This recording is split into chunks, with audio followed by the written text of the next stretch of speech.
Hi, I'm Paul McCartney. I've often said if slaughterhouses had glass walls, everyone would be vegetarian. Climate change is real. It is happening right now. It is the most urgent threat facing our entire species, and we need to work collectively together and stop procrastinating.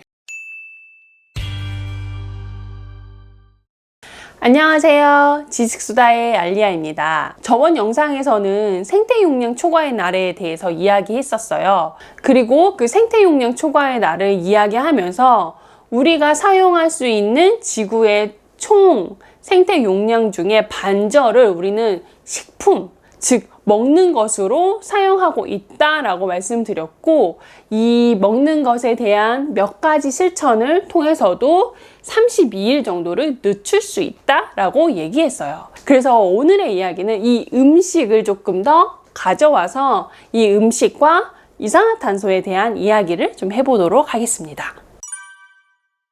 여러분이 구글에 들어가서 2060년이 되면 사라질 음식, 혹은 2050년이 되면 사라질 음식, 이렇게 쳐보면 몇 가지 음식들이 막 나올 거예요. 그런데 여기서 중요한 건 2050년, 2060년도라는 그 연도입니다.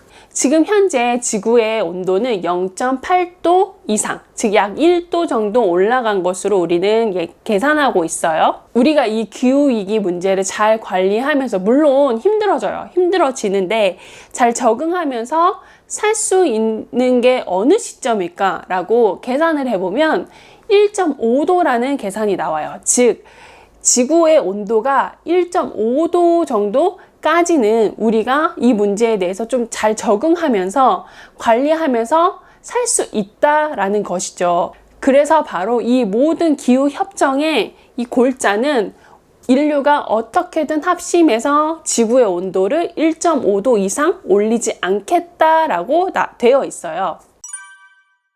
그렇다면 우리가 이 탄소를 줄이지 않고 가만히 있다면 언제 이 1.5도가 될까? 그럼 우리는 2040년도로 예상하고 있어요. 즉 우리가 지금 온실가스를 줄이지 않고 이대로 산다면 2040년도가 되면 1.5도가 될 것으로 예상하고 있습니다. 이때부터는 좀 문제다 라고 하는 온도가 바로 2도예요.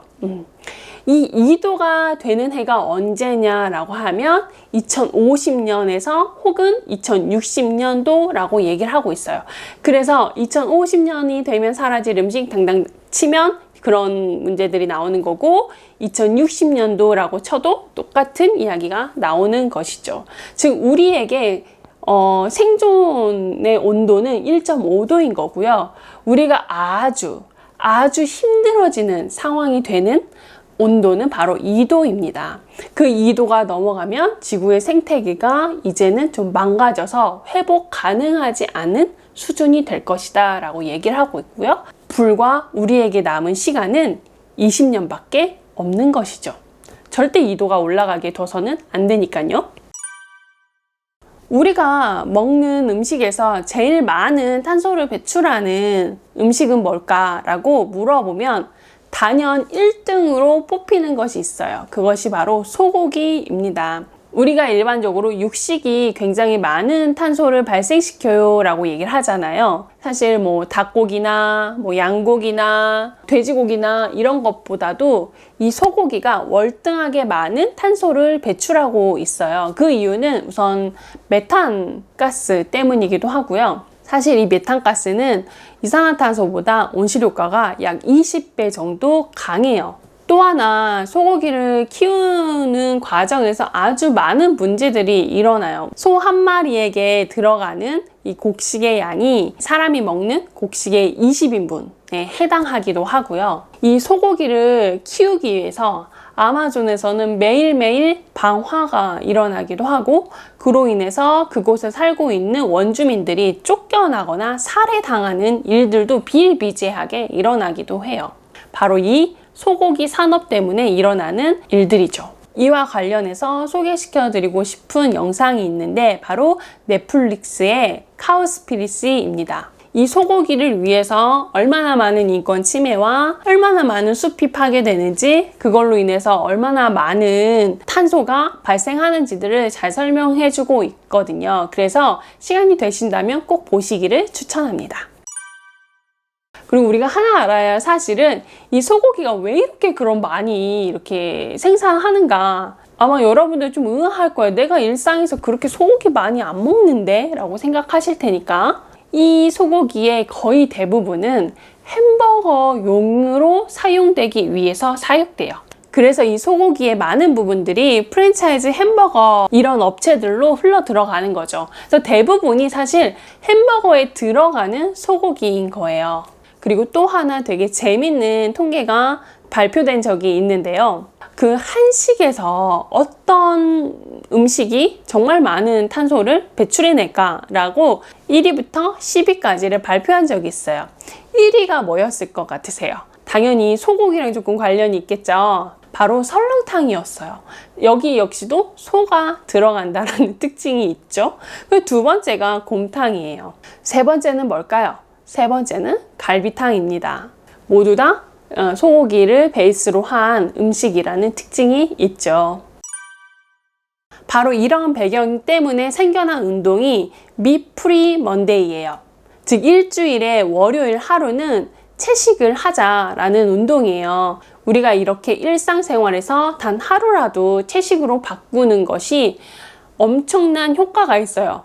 영국 사람들이 이 미프리 먼데이를 하게 되면 어떤 효과가 있냐면 차 540만 대가 일제히 딱 이렇게 멈추는 효과가 있다고도 해요. 여러분도 일상생활에서 단 하루 정도는 육식 없는 식단을 해보시기를 추천드립니다. 그리고 또 하나 말씀드리고 싶은 게 있어요. 2050년 혹은 2060년 정말 이도가 올라서 지구상에 사라질 음식 뭐가 있을까? 여기에는 우리가 흔히 먹는 음식들 되게 많아요. 한국 사람들 밥심이라고 하는데 쌀도 사라지는 음식 중에 하나이고요. 그리고 감자도 마찬가지예요. 또 하나 우리가 일상생활에 정말 수도 없이 마시는 커피도 그 중에 하나이고요. 서로의 사랑을 이렇게 확인하기 위해서 사용하고 있는 초콜릿, 이 초콜릿도 그 중에 하나입니다. 그리고 또 치맥한다고 하죠. 이때 이 맥주도 사라질 음식 중에 하나이고요.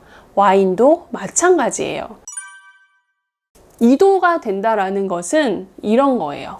내가 지금 당연하게 누리고 있는 것들이 당연하지 않게 되는 현실. 그리고 내가 1년에 한 3번, 4번 정도 피해를 당했던 이 기후재난, 이 재난이 1년 동안 정말 일상적으로 다가온다. 그것이 현실이다. 이것을 의미하기도 합니다. 정말 시급하죠. 사실 조금 공포스럽기도 하고요. 여러분, 오늘부터라도 미프리 먼데이 해보시길 추천드리겠습니다. 오늘의 영상은 여기까지이고요. 마지막 기후위기에 대한 이야기 한 편 더 준비해서 돌아오도록 하겠습니다. 감사합니다. 안녕!